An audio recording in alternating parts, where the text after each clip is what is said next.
বাংলাদেশে যায় সেই ওরাকাটিতে মাথা নত করতে, আর বাংলাদেশের মানুষকে ভোট দেবে, কিন্তু ভোটটা দেবে সিম্পাথি ভোট নেওয়ার জন্য সেই ঠাকুরবাড়িতে গেছে এবং সবাই ভেবেছিল যে পশ্চিমবাংলার মানুষ ওনাকে ভোট ঢেলে সাজিয়ে দেবে।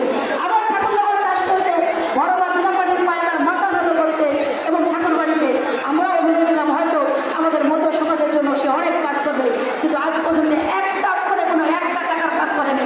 সেই ভারতের প্রধানমন্ত্রী স্বরাষ্ট্রমন্ত্রী নরেন্দ্র মোদী সেখানে দাঁড়িয়ে আজকে সেই ভোটটা যখন আমার ঠাকুরের উনি গুরুচাঁদের জন্য মাথা নত করতে হয় সেখানে, অথচ যখন পার্লামেন্টে আমি গত মাসের 10 তারিখে যখন আমি শপথ গ্রহণ করতে গেলাম সেই ঠাকুরের নাম আর আমার শপথ গ্রহণ করতে গেল না, সেখানে জয় শ্রীরামের স্লোগান হলো, কিন্তু আমার ঠাকুরের নাম হলো তারা জানে যে এটাকে শিডিউল কাস্টের ভগবান, আবার তারা মানেই না আমার হরি গুরুচাঁদকে ভগবান।